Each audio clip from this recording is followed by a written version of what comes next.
going to talk today about some insights from the Purdue Improved Crop Storage Project. We are in PICS3 phase, where we're funded to work in 7 countries. And so I'm part of the monitoring and evaluation team. And one of the things that we're very excited about that we've been able to do, we've been very strategic in how we've put together the monitoring and evaluation, because we know that context matters so much from country to country. So what I'm going to do in this presentation is take a look at, we've got data from 5 countries so far, and shortly we'll have data from Burkina Faso, and they're going to the field in Ghana next week. So we're going to have data from at least 7 countries, and I'm also part of the Feed the Future food processing lab at Purdue, where hopefully we'll add additional countries in. But for the data I'm going to present today for this presentation, given the time allotted, I figured we'll just focus on maize and what are farmer assessments of maize post-harvest losses. But to give you an idea of the data that we have so far, we have data from Benin with 360 households, Nigeria 2,010 households, Ethiopia 300 households, Uganda 1,193 households, and Tanzania 309 households. All of these are smallholder household surveys that have been conducted in about the last year or so. All right, so what is the status of post-harvest losses across these 5 countries? Before I get to that, let's talk about what we're measuring. We're going out and asking farmers, what is the actual quantity that you have lost, and what is the actual quantity you have stored? So that we have a number that's a percentage of actual post-harvest losses relative to the quantity that they've stored.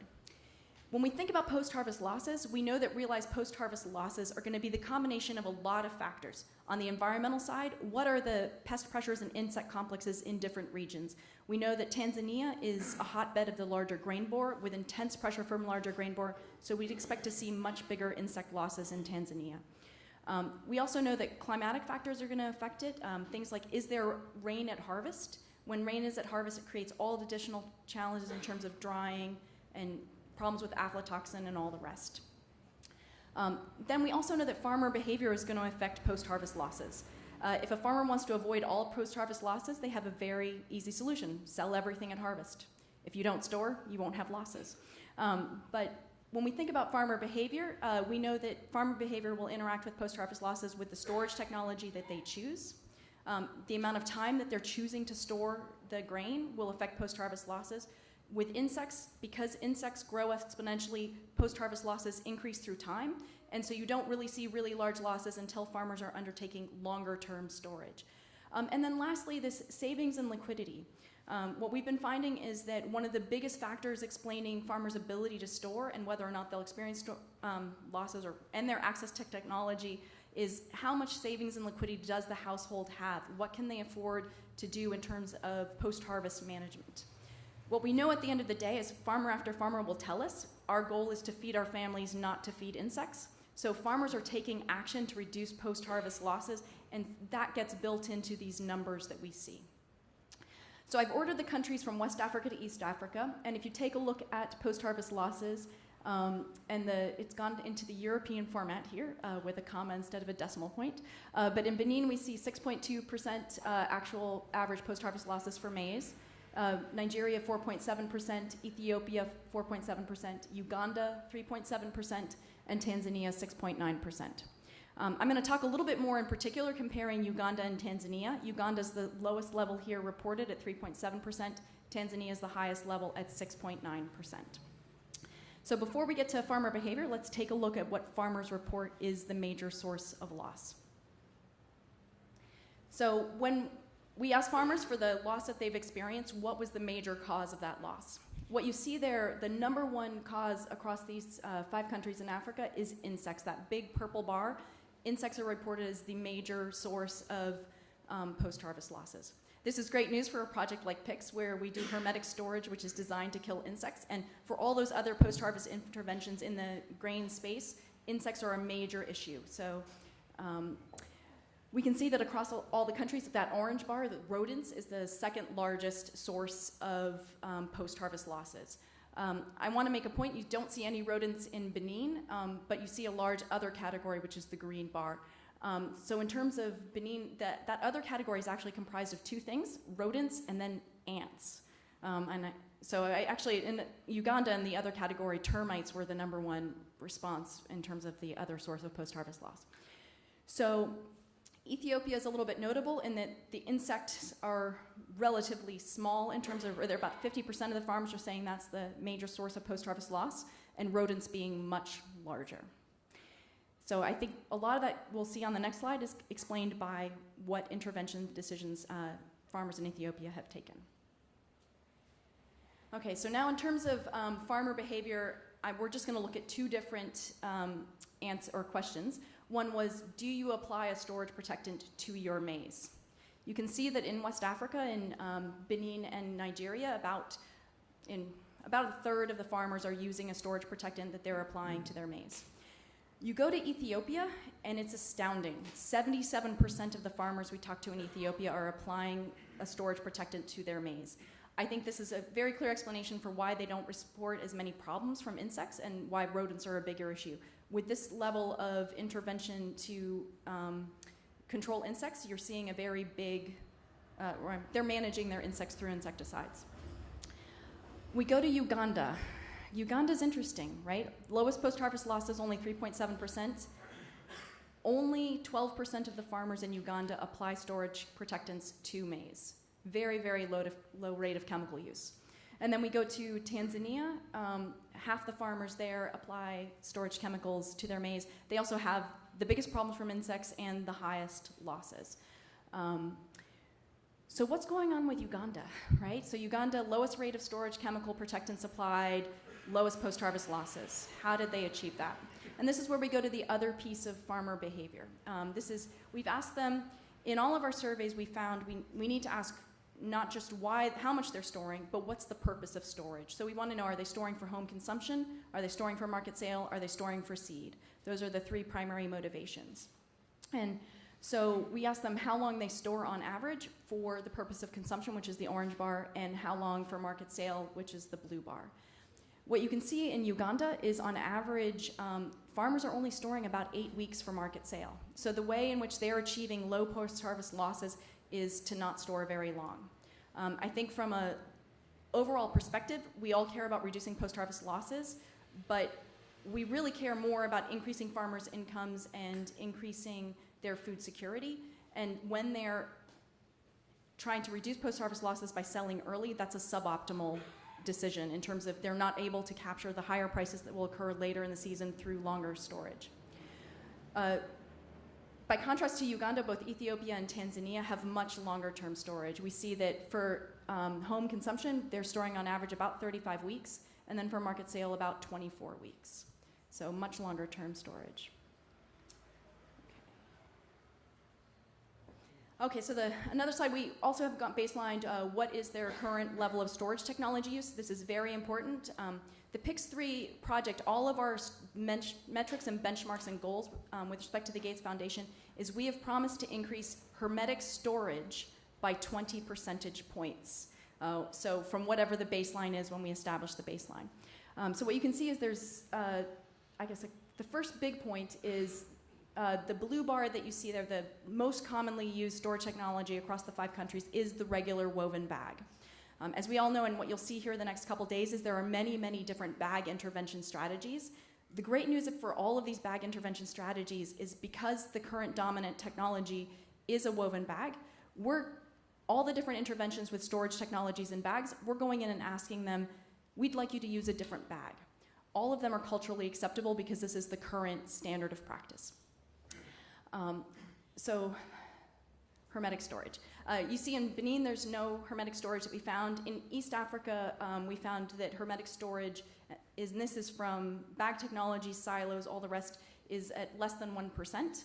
And then in Nigeria for maize, it's at 2.3% in our baseline. So we're promising to increase that by 20 percentage points in 5 years. And I hope I'm standing here in 5 years and telling you that we have achieved that. So everybody else working on hermetic storage, we want to talk to you because we need leverage opportunities. We want to promote hermetic storage to smallholder farmers. All right, so the country where we've had the data the longest is Benin, when we actually have a panel data there with 2 rounds. Our PhD student Didier Kajo, he collected data first in 2011 and then again in 2013. And so what we believe and what we really look at is how does farmers' access to technology and use of technology affect all of their different pieces of their marketing behavior, their storage behavior, income, and all the rest. And what we see very clearly is that access to improved storage technologies does affect farmer behavior. So in Benin, where there aren't any hermetic interventions, but there is access to storage chemicals, we see that farmers who have access to chemicals store on average 211 kilograms more than farmers that do not. While that's not statistically significant, it matters because it's about a 10% increase over what their quantity stored is. So farmers who can control insects are going to store more because they're not worried about losing as much to losses. We also see that farmers who have access to storage chemicals report lower post-harvest losses than farmers that do not. And then lastly, the most important point, one of the things we've been going in and trying to say, I'm an ag economist, and the ag economics literature will tell you that all of the storage decisions, all that matters is credit. And we work in this multidisciplinary team where we believe other things like expected losses will affect storage. In this panel data context, the number one determinant of the quantity that the farmer store has everything to do with what is their amount of savings at harvest. Are they able to meet all those school fees out of current savings and all those other immediate cash needs that the household has so that they're financially able to undertake storage? When I've talked to people at 1 Acre Fund, the way they think about it, and I love this image, is if you have a bag of grain sitting in your house, it's like cash in the bank. It's just cash sitting there. You're holding it as grain and not converting it to cash just yet. But it gives that household a lot of options to have the grain that can then be converted to cash. All of us, I think, we would like to see higher incomes, and we would like to see them storing longer and selling at a higher price later and converting it to cash at a higher level. So at the end of the day, what we believe is that smallholder farmers need access to affordable, effective technologies, and to see we would love to see how their behavior is going to change. In our M&E perspective and our approach, we are set up to learn how are farmers going to maximize the use of PICs when we're doing PICs interventions or hermetic storage interventions. What is this going to enable them to do? And we want to learn from how they use the technology. All right, so for a data collection approach like this, we have a massive team working on it, and I have to thank everybody who's been involved. Tahiru Abdullahi at IITA Nigeria is our West Africa lead, and he's working with Bokar Musa, who's at INRAN in Niger, to implement all of those surveys. In Uganda, we've worked with Herbert, I can never pronounce his last name, at IITA in Uganda. We've got Diodene Baributsa, who's the PI of PICS3 at Purdue. Didier Kajo is a PhD student, and his dissertation is on Benin, and he's from Cote d'Ivoire. We've got Toba Omotiliwa is a Nigerian PhD student at Purdue, and he's focused on Uganda. Jake Kirkbilbert is an ag economist, a professor, a colleague of mine. We do everything together. He's a development economist. I'm a grain marketing economist. We bring totally different skill sets. And then lastly, Faleke Sherifwa at IITA in Tanzania. So huge team, and we've got lots of donors, so we have to thank the Bill and Melinda Gates Foundation. And then in Benin, we were funded from USAID, Borlaug Leap, and USDA Economic Research Service. So.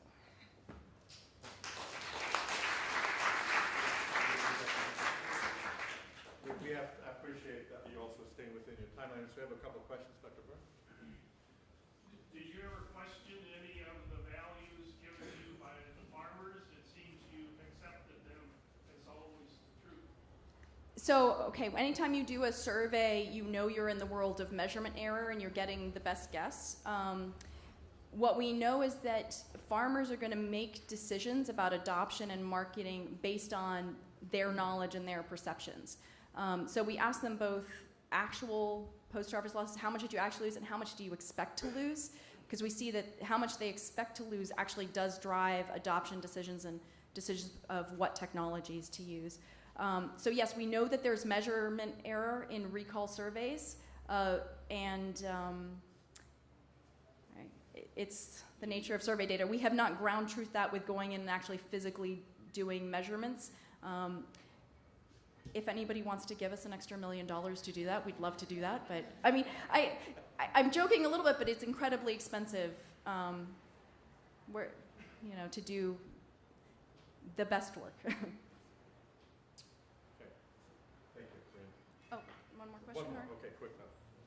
If food bag storage is like widely used, what do you think your greatest challenge is getting them to switch over to having bags? The greatest challenge. So the biggest challenge that we found, and this is learning from PICS 1 and going into PICS 3, our number one challenge is always farmers say the reason they have not adopted is the bags are not available for purchase. So it's really on a supply chain side and building the supply chain out. We have found that adoption increases dramatically if farmers can purchase a PICS bag within 7 kilometers of their home farm.